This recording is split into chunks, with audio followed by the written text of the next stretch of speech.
People, Deluded, I'm back again. Thank you very much for tuning back in this morning. As you can see, it's still morning and I look incredibly tired, but let's crack on. And clearly, when you want to iron shirts, the collars don't want to stay down, but it is what it is. You're all mature enough. Let's crack on. First and foremost, Eddie Nketiah and Joe Willock, similar to Nelson and a couple other young players, are at various age groups representing England now. The prospect, I believe it's impossible now for England to retain the Toulon tournament. They've won it the last 3-4 times in a row, so all good runs have to come to an end. But Joe Willock and Eddie were part of the team yesterday, under England's under-20 side that lost to Portugal's under-19s. Now, as you know, Portugal got a good talent pool at 17s, 19s, as you're seeing, under-20s as well that are competing in the World Cup as well. It's a shame England aren't there.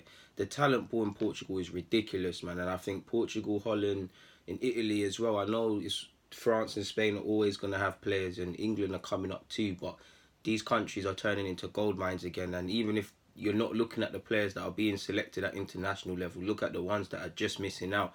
Trust me, people, there's some very good individuals here and abouts, man. But both of them, we lost 3-2. It was 3-1 at a point. I must admit, Portugal played well.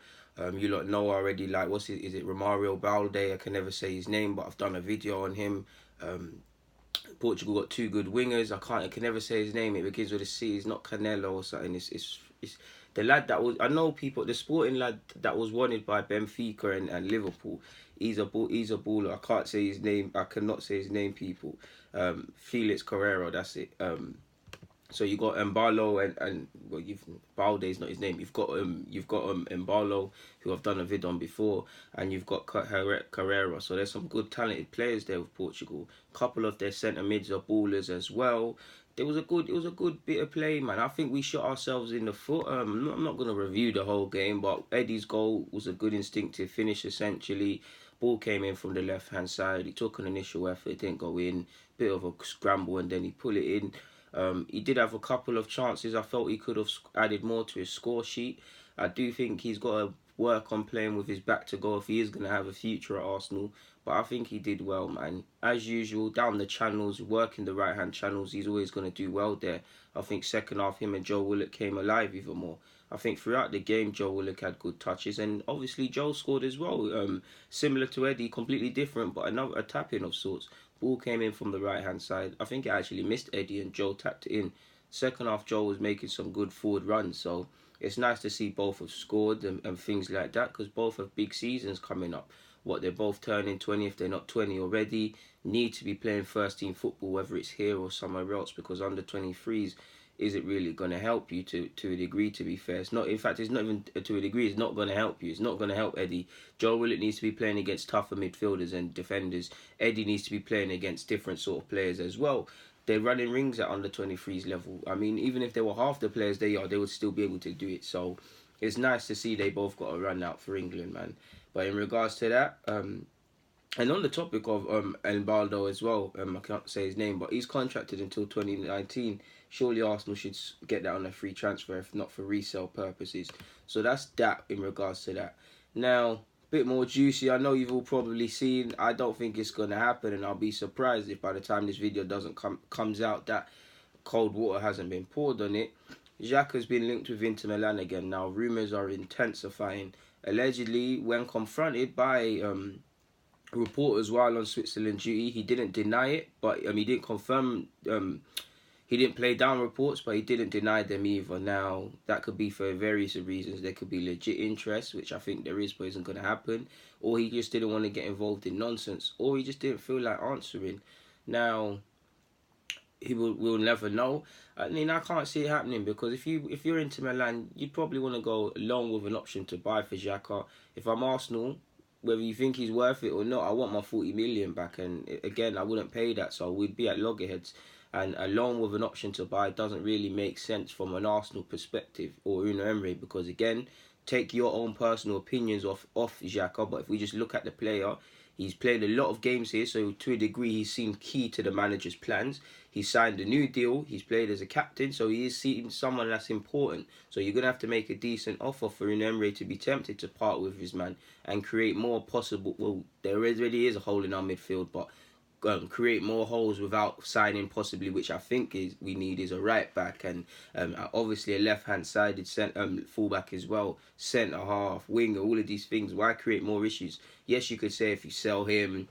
I mean, if you sold Xhaka for 40 million, you've seen Aubameyang linked now with 80 million to China. I mean, obviously losing Aubameyang will be a big hit, but that's over 100 million on 2 players. What could Unai Emery possibly do with that to better us? You could say if we lost Aubameyang, we'd lose 22 league goals, and where would we be without that? We'd be in trouble, because as good as Lacazette is, he's only scored 13 in the league, forgive me if I'm wrong, which isn't good enough. And where would we be? I'm not saying not playing down his goals, because where would we be without some of Lacazette's strikes? But you get the point, people. So I don't think it's gonna happen. I don't think the Xhaka to Inter Milan thing's gonna happen. I think it could. Italy probably would suit him. The league is slightly slower. I feel most people can see that Xhaka he's a good technician with a ball. He can pass a football, but past that, he's not really. Can't really offer. He doesn't really offer you anything. I do think at times, even this season, he's played well in patches, but people speak in agendas. But more often than not, certain things are coming with Xhaka. The lack of mobility, the lack of real defensive makeup in his body to really. He tries, but he's just not mobile enough to stop crosses from wide positions. An underrated aspect of what centre mids can do at times, to track back and things like that. Beyond receiving the ball for centre half, it is a bit of a squared peg in a round hole at this club at the moment.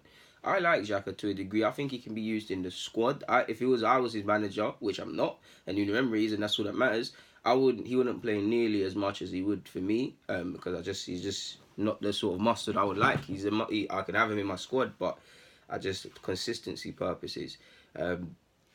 We know Xhaka, he's a bit rough around edges and things like that in terms of mentality, but I just can't see this one happening, people. So it's dead in the water before it's began.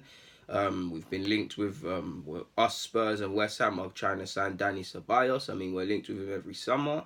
Maybe he wants to leave Real Madrid to get his career back on track. And I know Real Madrid, from what I read, they don't want to loan out players. It's strictly sales sort of thing, because they want to do what they want to do this transfer window. So we'll see how that one there develops, people, to be fair with you. What else was I going to say? People, I'm not going to lie, we do need a right back. Now, me, myself, everybody, when you look at the reports, you can, like I've said earlier, centre half, left back, winger, midfield. I'm sure you've got other roles in the squad you'd like to assess and would need to be assessed before right back. A lot of you, I saw a lot of comments, it would be the Arsenal did centre half and the left back, so we're going for a right back, typical Arsenal. And some of you might think that, but we need to be sensible. Hector Bellerin, yes, when Bellerin comes back, you'd expect him to play. But one, he needs competition, someone to bring the best out of him. 2 players fighting for one position can bring the best out of either, but that's irrelevant. What's actually relevant, people, is that if you just look at his injury, I don't know when he's back. I thought he'd be back in pre-season, and I hope he is. But you're seeing reports he could be out until October, November, people. To which, that's a long time to go without an established fullback. We've seen this season how much it can harm you. I like Maitland-Niles. I think he's done quite well in 90% of the games he's played at fullback. But there's been times he's had a hard time there and he's been quite terrible. And sometimes through no fault of his own, sometimes because he's not natural. He's played enough games there, but he's not naturally a fullback. He lets the ting down. Worse than Maitland-Niles, you've seen Mustafi shifted there. You've seen Lichtsteiner there, didn't work out. You saw Jenkinson there, hasn't worked out.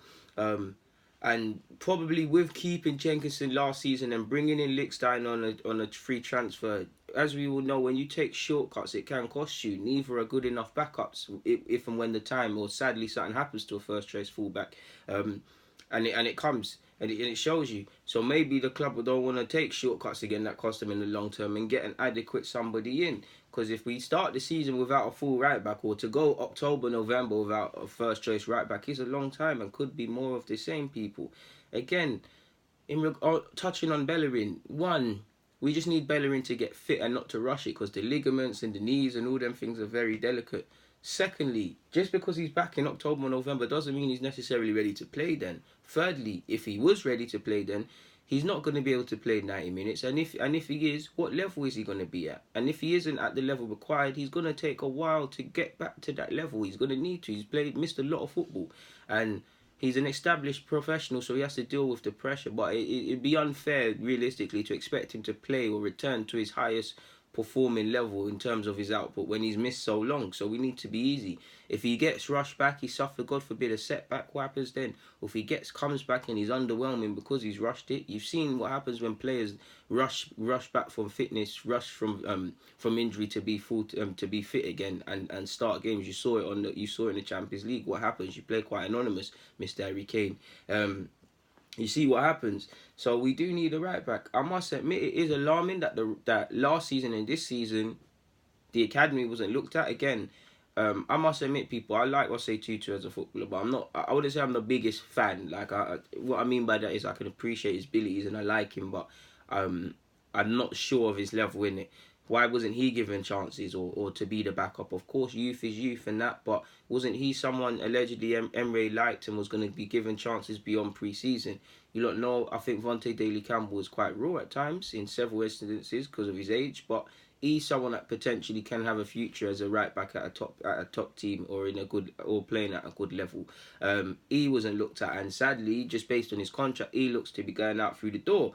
So it's a bit concerning that we ain't looked at the academy. Maitland-Niles is being shoehorned there, and it's a blessing in disguise because he wouldn't have played as many times last season if he was playing in midfield versus fullback, because that him playing fullback is out of circumstances rather than someone saying, yo, do your thing. It's because Bellerin's injured.